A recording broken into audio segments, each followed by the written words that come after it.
My brother stole my identity to buy a house, so I waited 5 years to destroy his credit the day before his wedding. I was 23 when I found out my brother Ezra had stolen my identity to buy a house. I was applying for my first apartment after college when the landlord pulled my credit report and frowned. "Miss, there's a mortgage showing here for $340,000. Are you sure you don't own property?"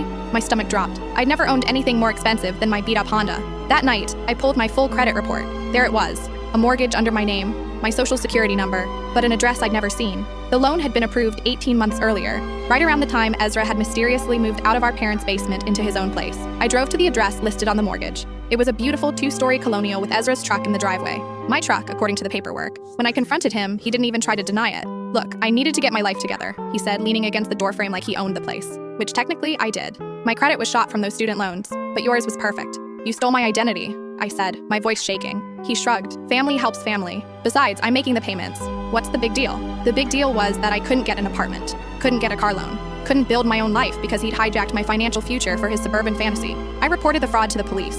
They said it was a civil matter since we were related. The bank said they'd investigate, which meant endless paperwork and months of my credit being frozen. Ezra hired a lawyer who argued that I'd given him permission. A complete lie, but expensive to fight. That's when I realized the system wouldn't help me, so I decided to help myself. For 5 years, I played the long game. I got a job at a financial consulting firm and became an expert in the very system Ezra had used against me. Meanwhile, Ezra thrived. He got promoted, started dating Rosalind, a kindergarten teacher who thought he was responsible. They got engaged after 3 years. At their engagement party, Rosalind gushed about their wedding plans. "We're getting married at Riverside Gardens," she said. Ezra insisted on the best. I smiled while calculating exactly how much financial damage I could do. The week before their wedding, I put my plan into motion. First, I contacted the IRS about tax discrepancies on the house. He'd been claiming deductions he wasn't entitled to.